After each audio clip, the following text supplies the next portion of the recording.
Okay guys, just a little video showing you this particular system. Just 1 second, just bear with a sec, John. So just to show you, if you've got this type of screen, which is our HV series, what we found is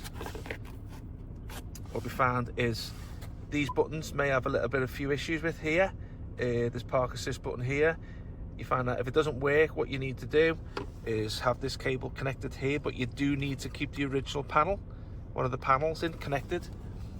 So as you can see, that can come off. That's the original cable, so that's going to be tucked away behind the dash, and that one there, and you'll find this button here will then work. If you find that your park assist button's not working, there is a new way of getting into this here.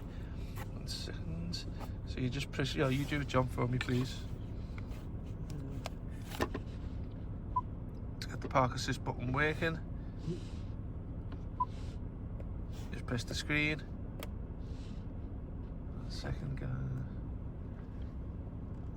Just want to move forward.